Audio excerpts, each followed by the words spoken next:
আজ আবারও চলে এলাম নতুন একটা ভিডিও নিয়ে। হ্যালো বন্ধুরা, কেমন আছো সবাই? আজ আবারও চলে আসছি নবদ্বীপের জল মন্দিরে। আর এখানে এসে দেখো কত হরিণ, আর হরিণকে সবাই খেতে দিচ্ছে যারা যারা দেখতে আসছে আর কি জল মন্দির। তা আমরাও দেখতে এসে সবাই দেখা দেখে আমরাও হরিণকে খাবার দিতে আরম্ভ করেছি। আমার মেয়েও খাওয়াচ্ছে, আমার মেয়ে তো খুব হ্যাপি, হরিণকে খাওয়াচ্ছে নিজে হাতে।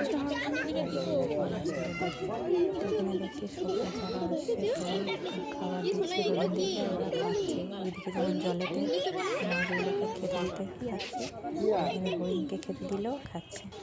দেখো কত সুন্দর খাচ্ছে এরা, আর এরা এইটাতেই অভ্যস্ত হয়ে গেছে। যারা দেখতে আসে তারা খাবার দেয়, আর এটাতেই অভ্যস্ত। তোমাদের কেমন লাগলো তোমরা অবশ্যই